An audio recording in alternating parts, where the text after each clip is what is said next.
Hey y'all, I am standing in front of the New York Public Library right here on 5th Avenue, the 5th Avenue, and about to head to Montasy Cards and Comics, which is where we're going to be today for interviewing Jimmy, and we're going to, not me, but the owner there, and have a trade day and meet up with old friends like Extraordinary Cards and Stall, and all the guys that are always on the Instagram page. Point is I'm showing you this, you all know this because this is where Uncle Ben kicks the bucket in the Spider-Man movie. This is where day after tomorrow everybody runs in. New York Public Library is a central spot. And the real beauty of it is exactly one block from Montasy. If you look over this way, you'll see a red awning. You see that red awning? There's a truck right in front of it. That is where Montasy is, and it's a cool little thing we're going to show you where you hit a button and you get to go up into the card shop. If you can get to the New York Public Library right near Times Square, you're within one block of a great card shop. So, got my dude, got a lot more in the backpack, got my cards, so let's go check it out.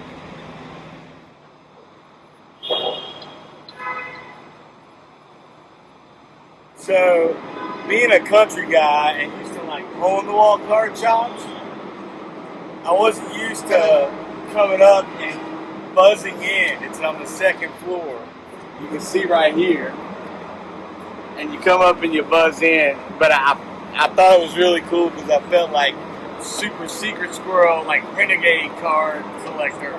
So anyway, you'll dig this. It's changed since I first got here and first time saw it, but every time I come to the city, I come here. And then Upper Deck came in and did some pretty cool stuff for Jimmy and his shop, and we'll find out all about that in a second. And you buzz in to the second floor, and come on in, up the stairs, and you get to see Deadpool first, and then you get to see all your friends and fans. Like New York Sports Cards and things. My dude. Eddie's here. My dude. Hello, everyone. You know him. Trust me. If not, you need to follow New York Sports Cards and things. He rocks. Hey, y'all. We're in here before opening. And gonna interview Jimmy here in a little bit, but just wanted to show you inside Montasy in New York City. I love this place, and it's got some cool stuff, and I'll do a little video later. Cannot wait till you see these episodes from here once we finish in Columbus and Indianapolis. I think you're really going to dig it because some of these stories are ridiculous. But my man in the wheelchair's got Captain America shields on his wheelchair. It is awesome, and they're from Dublin. That's why I love coming to New York. So cool. All right, we're gonna get set up, do this before the shop opens. Hey y'all, I'm excited to be here with Jimmy. Great name, from Montasy Comics in New York City, right on 5th Avenue, just like I told y'all, outside a block from the New York Public Library, where a million comic book characters have walked in the movies, a million of them. And it's really cool to be here because I've come here every time that I come to New York. And he'll be able to tell you, we met a while ago. Usually I just come in and get my boxes and go, and then one night we actually met. But as you all know, the whole goal of these episodes, of these interviews, is to tell the stories of the people in the card industry and the people that are collectors and owners and all those things, because to me that's every bit, if not more than the point of collecting cards, is the people that you meet from all over the United States through this, and not even just the United States. So I was pretty juiced. I'm always a little nervous asking when it's like, hey, can I film you and put you on video? But the whole goal is for me to be a vehicle to let these guys and girls tell their stories and just ask good questions and let them pontificate a little bit. Sorry, that's my SAT word for the day. So I guess the thing to start with is, how did you get started just collecting? Before we get to the store, before all this, what's the first thing you collected and why? The very first thing, I have to kind of go way back. I think when I was really young, I was always into reading comic books. Okay. Okay. And then when I was reading comic books, and then I just felt like, since I would read it over and over again, oh, I gotta have it by my bookshelves. I gotta have it in anywhere I can. And I even remember when I was really young. But you know how parents are. They're like, you have to study. You cannot be reading comic books, and you have to go to school, all that and so forth. And I even distinctly remember I have like volumes of comics, and then I'll be hiding under my blanket with a flashlight. And that's pretty much how I started. It's sort of like more of, it's something that I could refer to. I want to read the story over and over again. Right. And then fast forward to multiple collections of comics. To, I think after I started working, there was a little little card stand right downstairs, sports cards, and I started looking at it. And I was into sports. I love basketball. I love baseball. My teams aren't doing that well, except probably one. But So wait, you gotta tell us, one, what was the first superhero of these comics, and then who are your teams? well, superhero is something that I think everybody's all. I would say the one I felt most identified with was Spider-Man, but the very first book was actually Superman. Really? Yeah, and speaking of SAT, it was kind of funny. I actually immigrated from Taiwan when I was really, really young. So I actually learned English Through comics. through comics, through watching television, all this stuff. And I even remember when I was taking the SAT, one of the words was vigilante. And there was a comic book that said vigilante. So I was like, oh, look, Mom, that's... It's like, that's Punisher. I was studying. It works. Right down the fairway. Exactly. But in terms of the teams, I'm actually New York. I'm a New York fan in general, and a lot of people usually say, "What do you mean New York fan?" If let's say if you say, "All right, Jets or Giants," if they're playing in the Super Bowl, I would say I would root for the Jets. Jets. Yeah, doesn't look like they're going to be there anytime soon.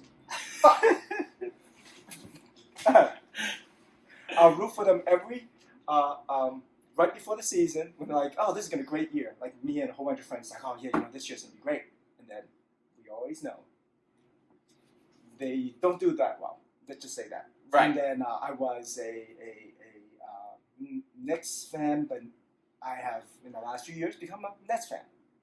Why? Because I thought that the management seems to be building something, and Right. I like the underdog where they have a 0 draft pick.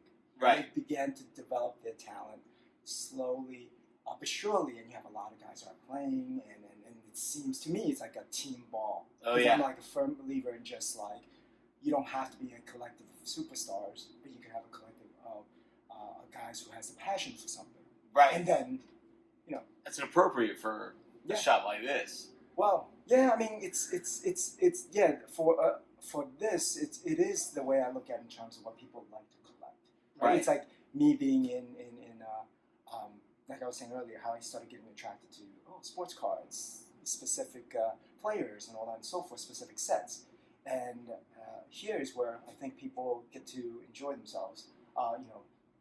Remember, and there's a lot of times where people will come in and go, I remember when I was collecting this. Right. Or I'm coming back now to do this. And the reason why I have everything from comics to collectible toys to trading cards and specifically to sports cards is that I feel this is something that most people are passionate about and really enjoy doing. Yeah, because there's a lot of different stuff in here. I mean, everything from signed Trout jerseys to the sports cards to the comics to the Funko. And I always love shops like that. Those are always kind of my favorite and most dangerous because it always hits different things. Yep. But it's interesting. But you started with comics, but then you flipped to sports cards too. Yep. And sometimes you'll see that. I did comics for a little bit, but usually then somebody picks one. But do you still do both? Do you collect sports cards and comics? Well, I mean, once I decided to do this as full time, I felt that the only way that I will collect really is if there are people that come in, have collections, and I'm like, oh, this is a cool card that I wanted. Cool, I could put that aside and all that and so forth. But in general, I don't collect as much, but it's something that I will still pick up whenever I see something that I'm missing. So, for example, I put together, and that's one of the sets that I keep, like 1993 Topps Finest baseball. That's when it first came 93 out. Topps Finest. Oh, you're hitting right. So interesting you say that. Mm-hmm. I did this on my Instagram about a month and a half, 6 weeks ago.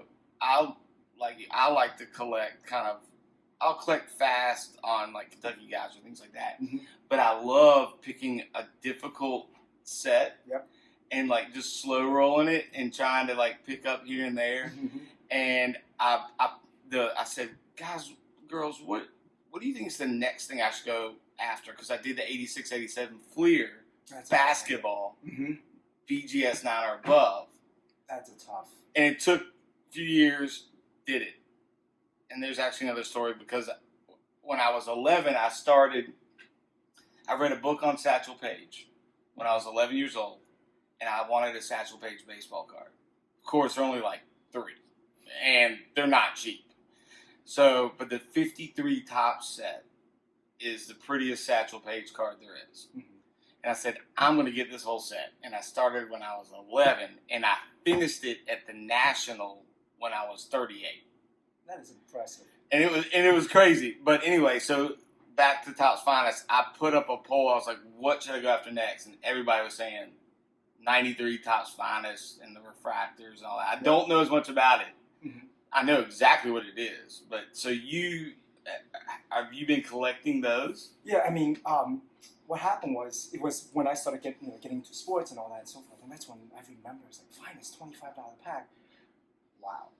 I mean, Right. Now it's like $25 pack. It's like, oh, okay. Right. But at that time, it's like, wow. And It's a big deal back then. yeah, so I like the photography. I like the fact that it's something that's brand new. And to me, it's sort of like a turning point in hobby. Yes. At least the first turning point in terms of high-end premium. Because before that, it's usually paper stock. Right. It was the first refractor. Yeah, and there's nothing wrong with it. It's just that people always looked at it. That's sort of like where people could go, oh wow, we could go up one notch. Right. That's a little bit different, and Changed everything. yeah, it did. And I actually collected the base set, and I started collecting the refractor set. And I said, you know what? Let's wait a little bit. I'm like patience, and that's one of the things I do now. Like so I keep my eyes out for refractors if there's anything that comes around. But it's not something that I would actively go after. It's something that I have the base set. I'll keep it. It's not something that I would do. Oh yeah, usually people come in and they buzz. That's somebody buzzing in downstairs, but Yeah. they're gonna have to wait. Mm-hmm. They'll wait and they'll come back later. But yeah, it was something where I have the set. I'll keep it for myself, and then I'll slowly go for the refractors. And do you have a count that you know exactly where you are with the refractors, or are you? No, I'm actually worse at this because I'll remember to go back and say, okay, I would need this card. Because what a lot of times happens, and I don't know if it happens with some collectors, is let's say a collection comes in, Right. I'll look at everything, and then I'll go, oh, okay, yeah, I don't think I have that. But Right. I'll buy the whole collection, Right. and then end up saying, well, I have double, I have triple, Right. I have quadruple of stuff. Right. So it was one of those things where I kind of have to wait and see and all that. So Right. Pardon us. Hey. Hello. Morning. So tell me this.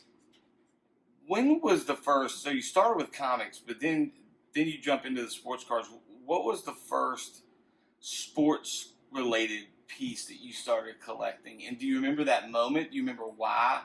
Or was there a team that pulled you in to start doing the sports cards?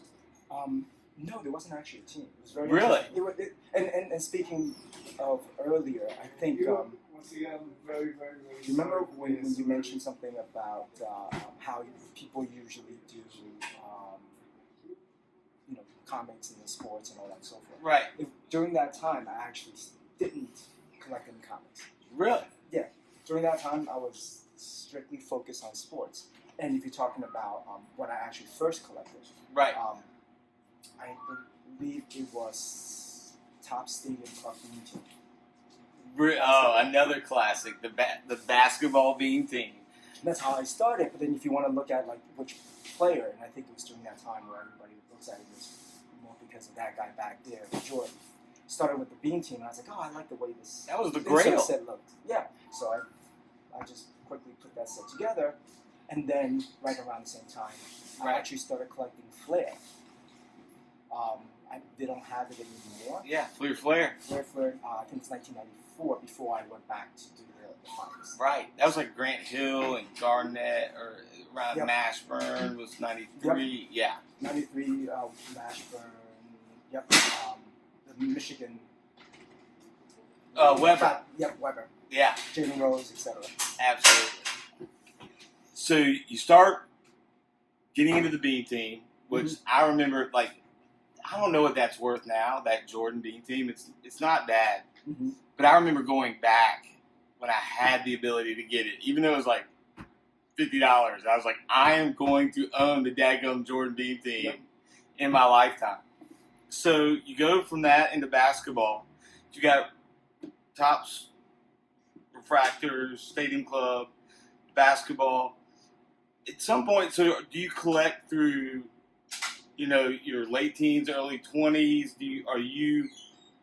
A lot of people drop off, it seems. And did you stay on the path and like go all the time? Because you always hear those stories of guys like dropping off in college or dropping off when they're just kind of making it on their own, once to kind of get out of the house. What was your story on that? Well, for me, it was I would break it out into comics was before college, cards were after college for a few years, and like many people, and that's why sometimes I understand from a collector's standpoint, right? You open the stuff, you try to build sets, and then you went, well, I have all these other cards. What do I do with them?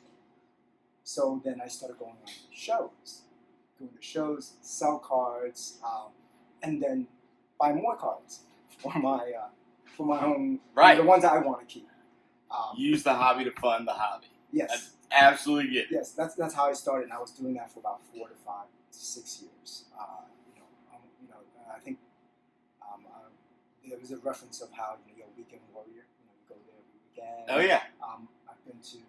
I actually even did a show in Atlantic City National many years ago, like 10, 15 years ago. And then I just said, let's take a step back and reassess. Because it's sort of like, well, are you going to do this every day, or are you going to just, continue as a hobby? And then at that time, I took a step back and I just went, all right, let me just concentrate on, my career. I was in finance, and then the funniest thing was, so I didn't collect the sports or comics pretty much for about 2 or 3 years. Just put it down completely. Yeah, I mean, I'll still visit, local car shops here and there and all that and so forth. And then one day, a car shop owner that I knew was like, oh, I'm looking to buy a place downtown in Queens.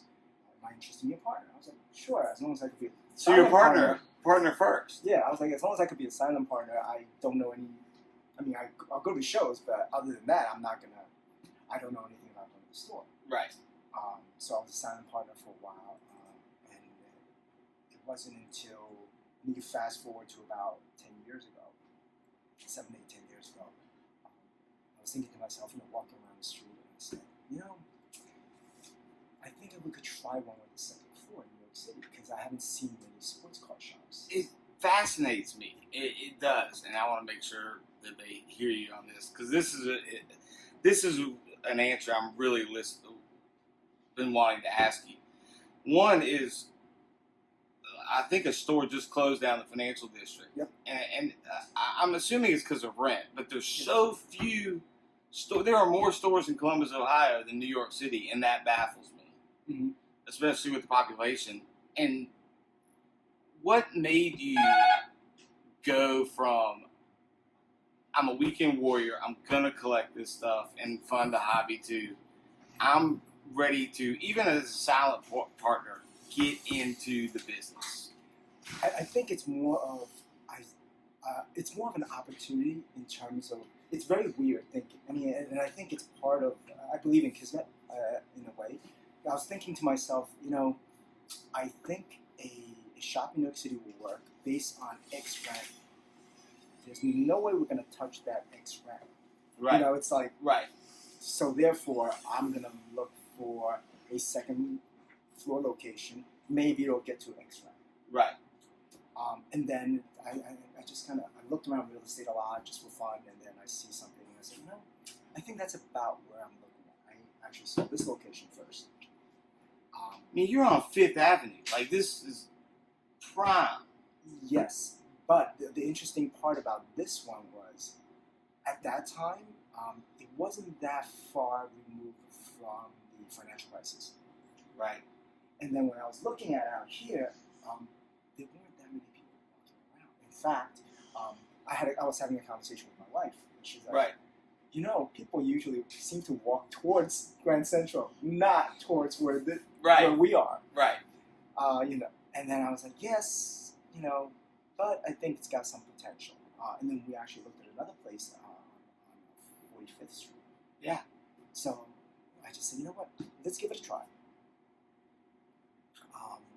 And my motto, even when I was a silent partner and do stuff, has always been, let's see if we could train people here. See if we could train people. Because with all the things that we want to do, there's no way that I can have an knowledge base who can do all these at once. Yeah, you couldn't shoulder this load alone. No way. Exactly. But it was one of those things where, we thought about it, and I thought about it. I said, you know what, let's give it a try. And then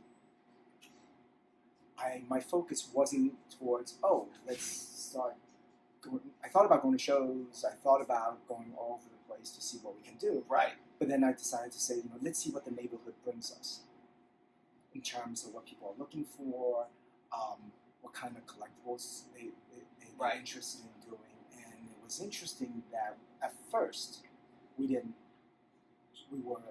although we have comics, we were actually stronger in trading card games. And trading card games. Yeah, like Pokemon, like Yu-Gi-Oh, like Magic the Gathering. Yes. Yeah. And that's still strong here, right? Yeah, that's still very strong here. And it was interesting because the whole thought process at that time was like, okay, let's try it. Let's see if financially if it makes sense. And then about 6 months in, I thought to myself, I can't treat it as hobby. Right. It's just unfair to the staff that I eventually hire, as well as to, honestly, to my wife and myself. I'm just going, I'm going to make this a dream, and just, not a dream per se, but just to, like, have something that's I'm interested in. Right. So that's when I quit my job. And Right. I said, let me focus on here full time and all that and so forth. And like I said, we focus on trading cards. And just a little tidbit, it was kind of funny. The name of the store was actually Midtown, Montasy Comics Midtown Chapter. Montasy Comics. Here, speak up. I want to make sure that you're not too quiet too. The original one was actually Montasy Comics Midtown Chapter. For people who are looking at the word Midtown, they may think there's a problem there. Because we actually got a cease and desist.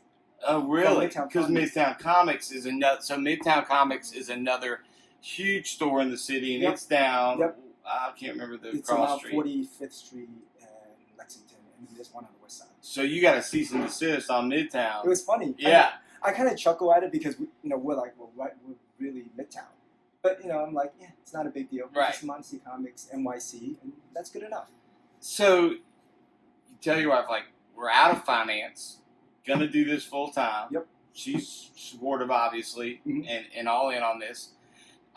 You were telling me, and I really want them to to hear this, the name Montasy, what that comes from, and why you named it this. I think this is super cool. I'm always interested in kind of the spirit of the card shop when we talk to Andy and Indie Card Exchange and Ryan and why people do what they do in this hobby. And I think this is really cool. Yeah, I mean, I wanted to create sort of like a unique name, right? And Mon represents an Asian, Chinese, Japanese character, dream. And then I combine that and replace FAN to make it Montasy. So it's sort of like fantasy. And the idea is it's a place where folks could come and I wouldn't say relive their childhood, but enjoy the things that they collect, right? Whether it's comic books, whether it's just sports cards, Right. whether it's anything that they could really see themselves here and enjoy the things right here. Now, Right. I also believe that at the same time, the people that come in are probably infinitely more knowledgeable than we are. Because if you're a hardcore collector of anything in sports, and I remember earlier the podcast you showed me, it's like knowing, which one Mickey Mantle came out in Bowman versus Hank Aaron versus, and that's something where I didn't have the level of history, and it's something that I would learn from a lot of collectors, and I thought those were really cool. And it's really somewhere where, just to add it, I feel like it's a place where there isn't any differentiation, right? Meaning you're into comics, it doesn't matter your profession, doesn't matter what you're in, what you like, it's just strictly the commonality of, hey, I like this new set that just came out. And a lot of things that they could always talk about is the sports team. Whether or not, like I said, their team's doing great, but not too great, or great, and the collection and everything that they're trying to do. Right. So it's one of the biggest reasons that I chose, I tried to put together this name.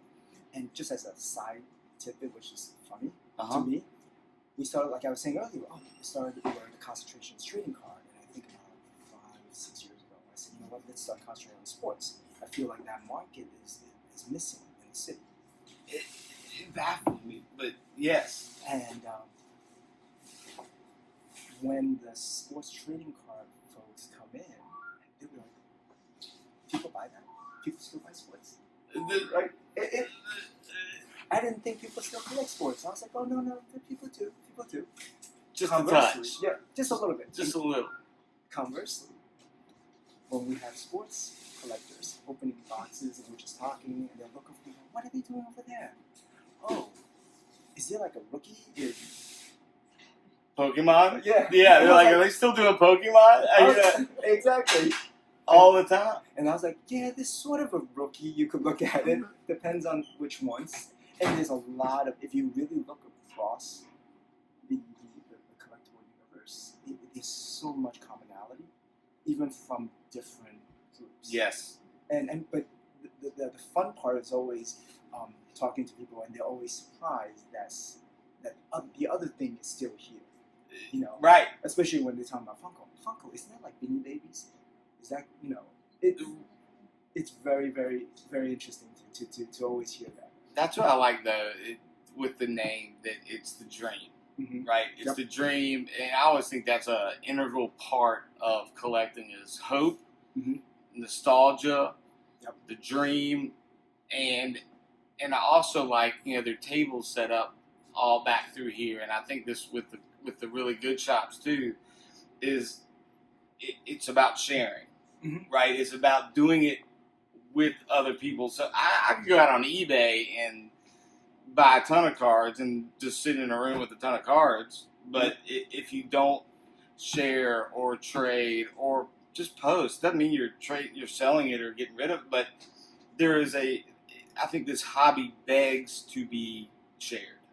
Yeah, I think all these do, or to talk about it, like, oh, did you read that last Punisher, or did you see that Zion, or did you see exactly what did they do with that? Oh, that's the first refractor, and I think that's I love the shops like this that have that meeting space. Yeah, I mean, I think it's great. I mean, again, I started off from a trading card standpoint, and you see people trading, and it's what they need for the decks together. And steadily now you see here where people will meet up, saying where, oh, he's going to pick up cards to drop off for them at, Right. whether it's BGS, PSA, or that, they meet up to give each other cards and all that and so forth. It's also the area where, a lot of stories can happen. Yes. People come in, sometimes they may have a tough day. And we'll talk. And it's not strictly about just, you're coming here, you have to buy something. I mean, yes, there's rent and all that and so forth, but, once, this relationship that we have, it's more than just beyond. It's more than just, It's more than just collecting. owning. Exactly. It's the, I'm getting this. Yeah, today was a little bit busy and a little bit of a week. Oh, what came out? Oh, this is great. It's the new product that also brings out the joy in people, and it's kind of amazing. And there's always a lot of stories, because we always go back to, how somebody come in one day and this is how a card was pulled. We had two high-end luminaries. Luminary baseball, Topps luminary, and people came in. The guy came in and he's like, I feel like picking up something a little high end. Right. It was first year luminary. At that time, the feedback was not that great. Right. So I remember that. I was like, okay. I heard that these two were great. Can I sell cards? Sorry. And I heard that it's not. It's good. The feedback is okay. Right. But we have two boxes there, and I heard that there's still Jackie Robinson cut signature, and there's still Babe Ruth cut signature. That at least hasn't come out yet. Not in these two boxes. Right. So the customer can see. Let me look at the checks. And that's what's great about technology, right? You could look at it. You can see what's in there. Yes. You could look at other video breaks and stuff like that, and then you could go, okay. He goes, what's the play? Okay, I could give Manny Machado. You know what? Let me open it. I was like, it's one card though. Right. And he's like, yeah, no. He buys it. He's like, I got Manny Machado, right? He was like, yeah, it's not that bad. I cannot leave that last box hanging, right? And then I go, sure, and I was like, I hope you get something good, right? I hope you get like Babe Ruth or something. Right. And then he's like, the way Luminary works is that he opens a box and there's this little felt thing blocking it, so he pulls it. He goes, ooh, it's a 1-of-1. I was like, great, awesome card, right? And then I proceed on doing whatever work I was here, and he goes, it's Babe Ruth. And I go, no.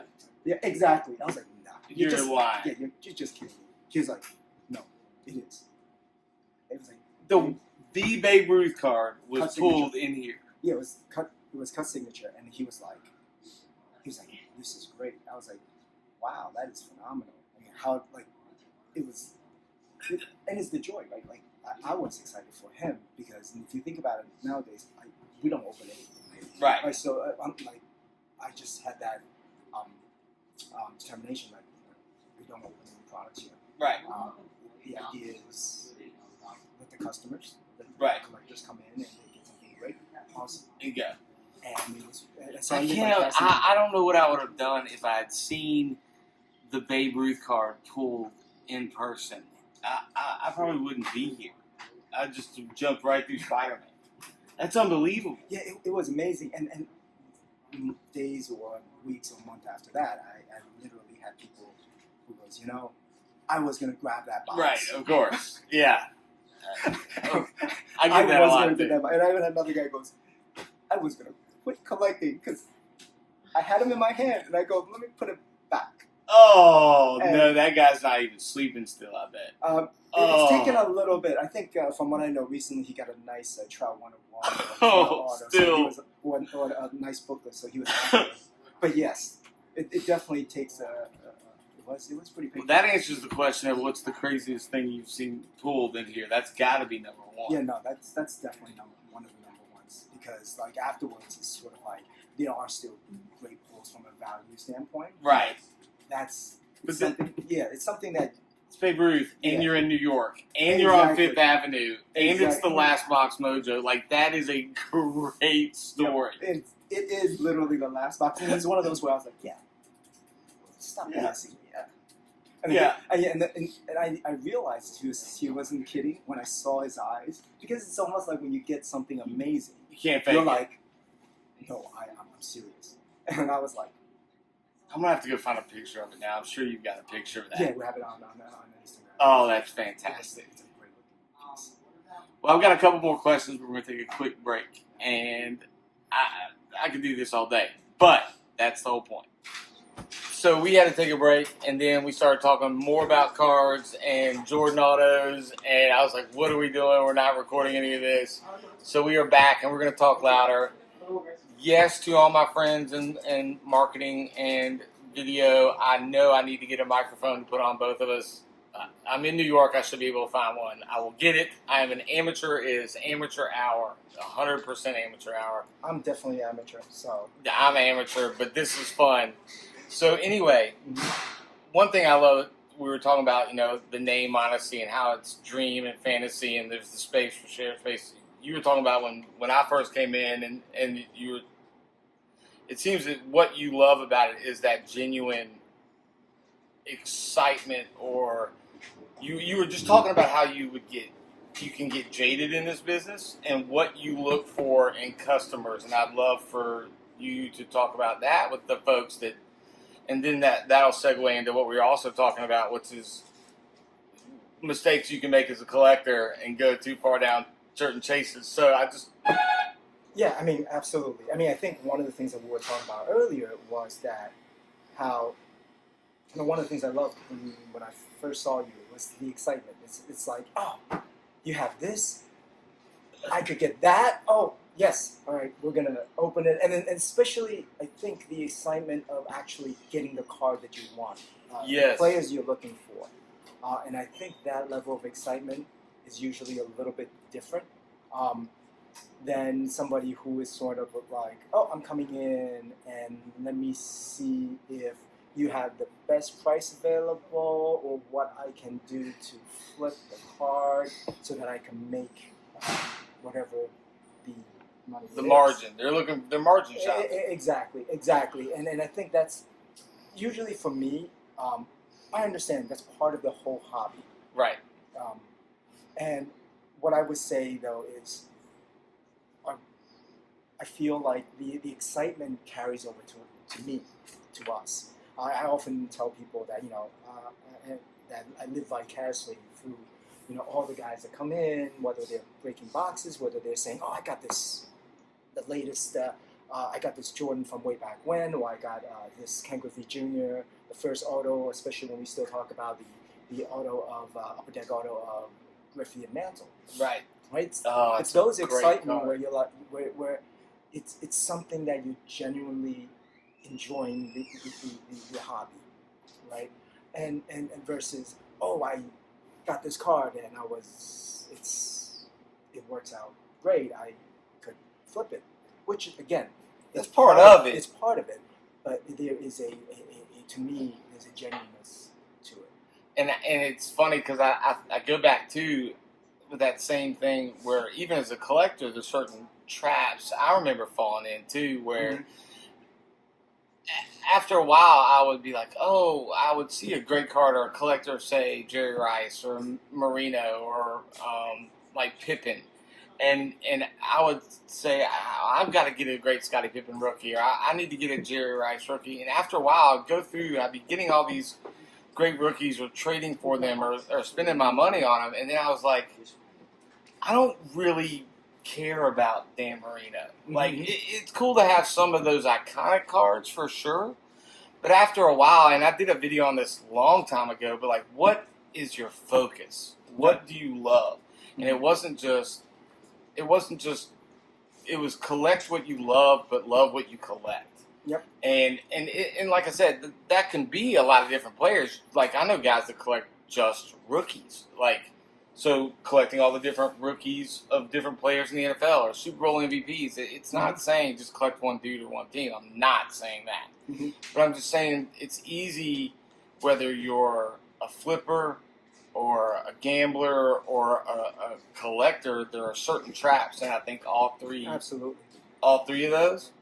But I think the one thing that that with the younger ones Mm-hmm. that I get worried about is, like, I'm talking about the young collectors, is did I make my money back out of that box? Yep.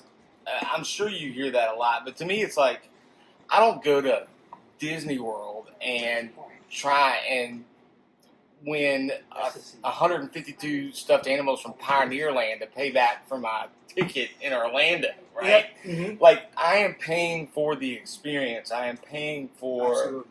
the fun. And if I got a bad box of triple threads or a bad box of Prism, it's okay. Like, I'm not always going to make my money back.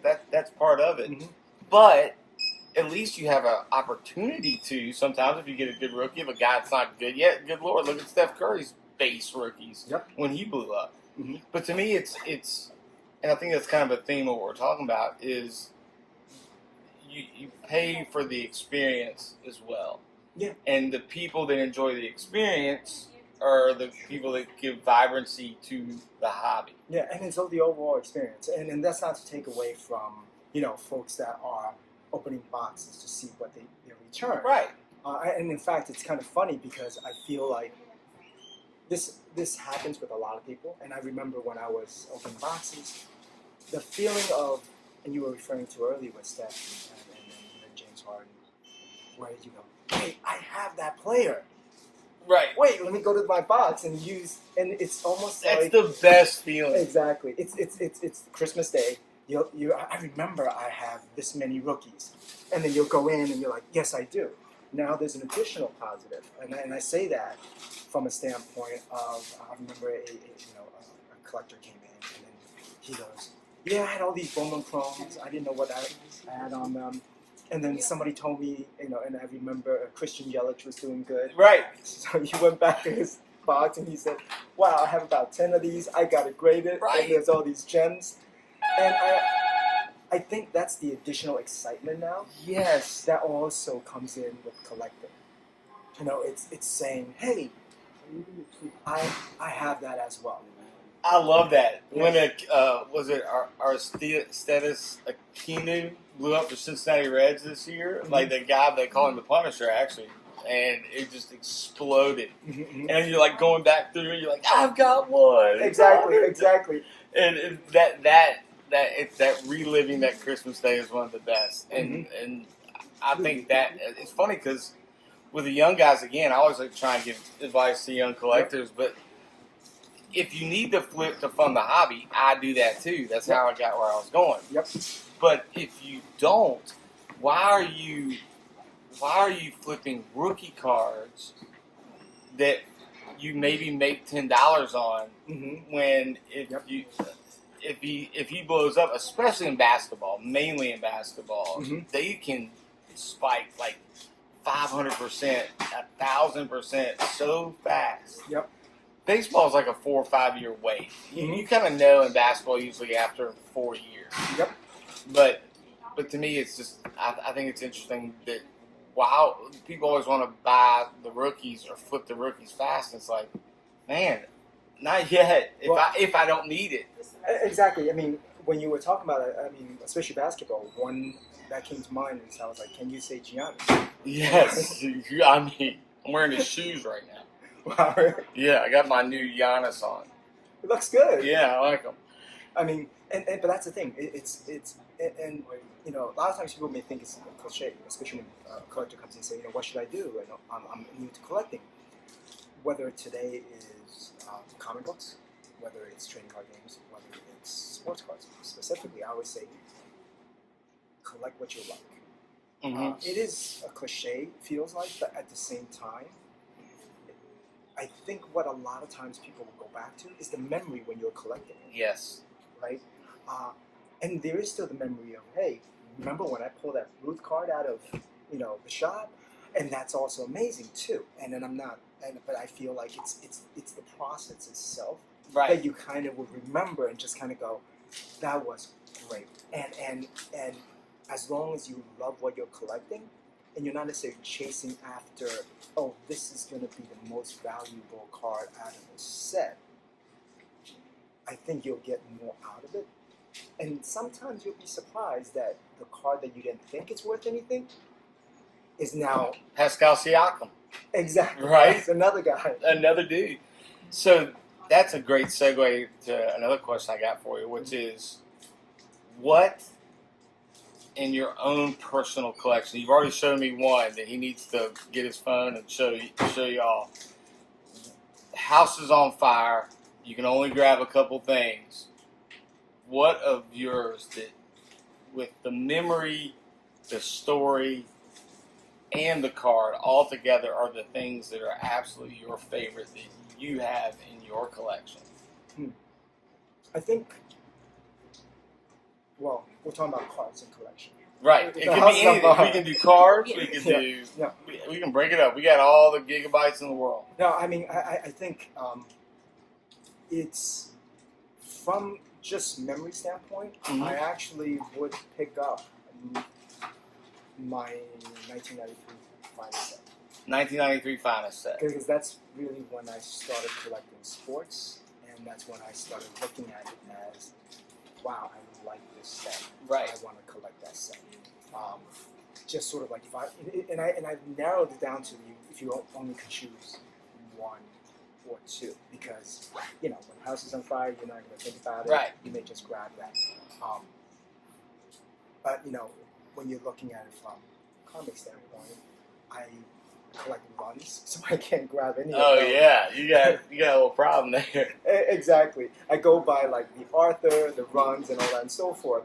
But I mean, if it's one book that always and the cover stands out to me from a comic standpoint, I think it was from Amazing Spider-Man, and for the comic fans, they're gonna kill me because I probably didn't get the number right. It's probably 50 something. I think it's when Peter Parker decided to quit being Spider-Man. It was just very authentic to me. So, if anything, those are probably the two things from a collectible standpoint that I would take with me, because of the memory that it brings. That's it. Yeah, and because I could look back and say, okay, this is what got me started on this, and this is what always has some sort of impact. That impact part is the best part of it. So, switch gears a little bit. There are all different types of shops, Mhm. and I would imagine, and there are different things you hear from people that own shops or are in this business, that you, like you said, like you get jaded when you constantly dealing with the people that are margin shopping and all that, and that's any business when you're selling, right? Mm-hmm. But there are unique challenges based on your location, I think, that are interesting. And I can't imagine running a business in New York or a card business. What is it specific, you think, to either this shop or this city, but just running a card store in New York? What is the most challenging aspect of doing that? Hard hitting. Yeah, definitely Hard hitting journalism. journalism we've got here. Now, I mean, I think what goes without saying is the real estate. Right. The square footage. People forget that it is quite expensive, but also expectation, right? I say that specifically when you're at a local car shop, maybe when there's a little bit more space, there isn't a premium on it. And then in New York also, there's actually a lot of public areas that Right. you could go to. You could have meetups. You could. Right. So I think it makes it easier for collectors to get together, especially nowadays. Oh, hey, I'm gonna be at Right. 30 Rock, or I'm gonna be down at the World Trade Center, Right. or Freedom Tower. Freedom Tower. Yeah. Let's meet up there. Especially if you get a group of people. Oh, I want to do a break. So I think technology allows them to be closer, especially in New York, and it's easier to compare in terms of pricing and so forth. But most importantly, I think sports is in New York is coming off of what I would say a long recession. Right. So it really didn't start. kicking up again. So explain that in the cards or just in the teams or In the cards itself. And Okay. I think it started about 3 to 4 years ago. Then more and more people are into sports, and I actually give credit to the breakers, yeah, right? Because they're able to reduce the entry costs just by your team, huge. right? But what happened though is it became so expensive. You even if you want to fund the hobby, you can't really fund the hobby because you could spend X dollars, but how are you going to sell all these other items? Right. So I think between that and the availability of all the products everywhere, it makes it tougher for a shop to stay afloat because people don't come in. They go, oh, I could get this online. Right. I could get this at this other place. Why do I need to be here? Which Right? puts the pressure on you to sell the experience as much as the product. Exactly. And in the beginning, what we always look at, and what I think people don't see sometimes, is that coming in, opening a pack, opening a box, going through them, talking about it, in itself is an experience. Right? Yes. And now there could be people, and sometimes I could do that too, not that I've opened anything, Right. Sit at home, watch TV, have a glass of wine, Coke, coffee, and then enjoy yourself. Right. Like just opening the boxes. Oh yeah. But there is that experience being in the store. So it's we were able to somewhat do that with some of the other Mm-hmm. product lines that we have. So sports is as you referred to earlier. I think you want to it's the feeling everybody getting together. Right. Trading for cards that they're looking for, trading for the teams that they want. Right. Right. Right. And I think that's where the excitement is, and that's what we were hoping to build. Right. And that's why it's funny when I think you had mentioned trade night or trade day. Right. I was like, oh, perfect. We were planning on it. Actually, a lot of collectors have asked about it, and that's part of me. It's the best. Yeah, and that's part of me being a collector in the Right. past because it's almost like you could spend X dollars. Right.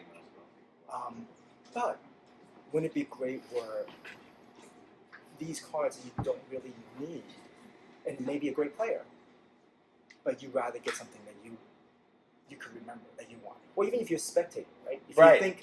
If you think there's a future Giannis, future Pascal, Right. Siakam out there, you can trade for him, and I think that's what we want you to have that overall experience, because it's not just the trade itself now. Right. It's the experience associated with the trade, but then it's what we've seen that happens with a lot of trading card games where people from different backgrounds, Yes. very diverse backgrounds, they get to meet each other. Yes. And they're talking about something that they have common interest in, but then they develop a friendship. Because it's sort of like, I otherwise would not have met you because we're not in the same workplace. We may not live in the same area, but we're all coming here and then becoming friends.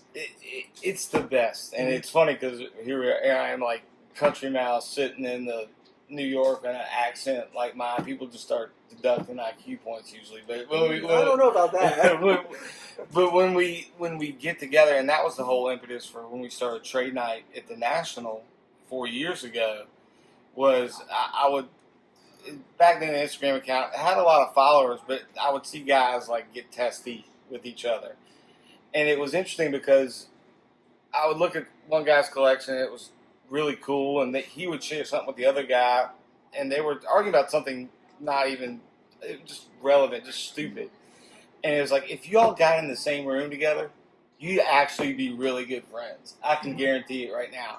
And it was just all they needed was the space. Mhm. Like, just have the space. And that's what I was saying earlier, alluding to, was you got the space and the personality and kind of that ethos, that spirit of this that says, that's what we're about. Come on in. And then the other thing I always think about from the trade nights and things that I've gone to is the shared knowledge. How you were saying, like, I can't know Absolutely. all that. Like, when I'm, like, even if I'm not in the trade, if I'm listening, the guy's like, well, actually, that year, Jerry Rice only signed 10 of these, and they miscut this because it's the first on the sheet, and here's the article on that. And you're like, man, I didn't know that. And then now you're going back and looking through your collection again, just like the Bowman Chrome, and you're like, what in the world? So, yeah, and this is how I met this guy coming in right here. Sorry, my man Stahl just rolled in. Hey, it's good to see you. Oh man, we're sitting here talking a little bit, filming a little bit. I'm so sorry. Are you kidding? Are you kidding? But so yeah, so I just think that I like the shared knowledge part of it because there's so much you can't know it all. Oh yeah, absolutely. I mean, even from opening box standpoint, now we have collectors that come in and ask other collectors, say what's good, Right. Because I talked about earlier. Imagine the technology allows people to see everything early. Right. So it's almost like I wouldn't have as much information on hand. Right. I may think, the card looks good, but now you have other collectors that go, oh, I just saw this on Instagram. I just saw this on eBay, breaks and all that and so forth, on Blowout Forum, etc. And that talks about these products.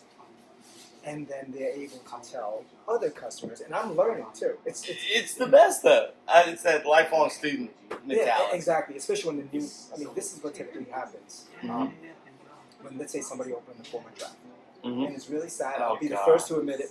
Me too. They open it and they go, "Oh, autograph. Who's this?" Right. I'm like, I don't know, but let's look it up. Bowman drafts. I always do it every year. I'm the same way. I ask Instagram. I'm like, all right, baseball guys, help me out. Like, I love baseball and I love my Braves, but I don't know who this is yet. Exactly. And there are dudes that know. And it's amazing how much they know. That's what's crazy about it. It's sort of like, and that's where I'm also constantly learning. It's whether it's basketball, baseball, football. Yeah. And we have guys that are that let's say they're like, oh yeah, college. Yeah, this player is great. This player is going to be really good. And it's one of those things where I'm like, wow. There's some dude in Gwinnett that is watching the Gwinnett Braves that watched this dude hit 290 in his last 10 games. They can tell me about it, so you might want to hold on to that guy. His name's Ronald Acuna Jr. And it's like, thank you, Sam in Gwinnett. That's amazing. Right. Mm-hmm. So I love that. I love that too. So I guess we could do this the rest of the day, and we might even add some more in as the day goes on because people are starting to show up. But last thing I guess would be, what would you want people to know about your shop or just kind of your time to talk about what you built, what you're trying to build, and when to come in, everything from hours of opening and what you got planned for the future, like trade nights and things like that. Yeah, I mean, I think from specifically the sports standpoint, I wanted to.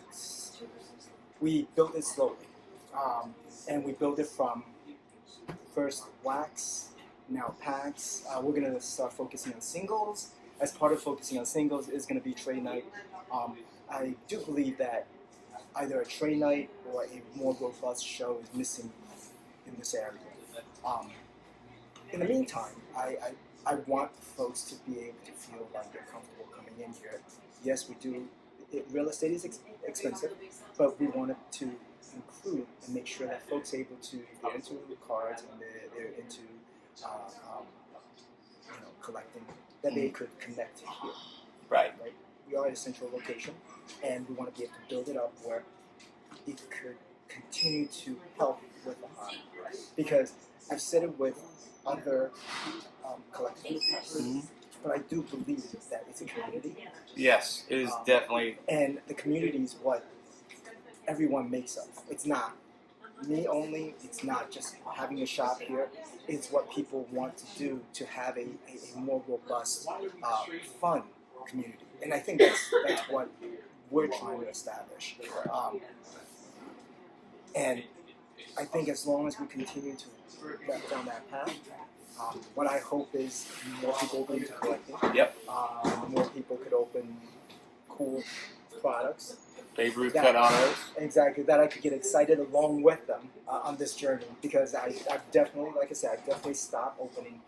I have not opened in years, but I certainly enjoyed every minute of the pulls, as well as the agony of the products that didn't do as well. Right. Because, Part of the game. Yeah, I was there. I'm still there, and it's great to be with all the collectors that's coming in. Well, guys and girls, all I can say is, like, this is one of my favorite shops in America. And like I've told y'all, I've been to one in almost every state. Not only because of what you can get here in terms of a physical thing, but what you get here with my dude, Jimmy, and the spirit of the place. So everybody, not everybody, but a lot of people get to New York at some point in their lives, and there's going to be time when you're going to want to rest your feet and you're going to want to chill. And I can't recommend coming by here, shaking hands with this man, checking this place out, because I think you're really going to dig it. And it's just, if you get I remember the first time I came down here, Tyrese, my son, got a Aaron Judge for me, and he gave it to me as a Yankee card from New York, from the card shop on 5th Avenue, and it's on my wall, and it'll never leave. But like that memory and this shop with this man, that's what it's about. So if you're in town, check it out, and we'll be back. I can guarantee you that. Thank y'all. So now we're trying to get some stuff to rip here, and Kathy likes the patches. We got, look, Alex is so excited. So we got some National Treasures baseball, got Spectra basketball, and then Kathy loves the patches. And he's like, we've got this box in the back. And I was like, ooh, what is it? And it's Flawless Collegiate Football, which is my wife's favorite, hands down. And now there's a bit of a negotiation taking place over here on, and I'm like, hey, it's your call. And now she's deciding on whether or not to get it, and I think she might get it. I'm kind of excited. There it is. When you hold the box up like that, Yes. you decide. Yes. You're So- in the shot, Kathy. You're in the So shot. yeah, It's a flowing I flawless think it's a box. lock now that Kathy needs to get this. So we shall see.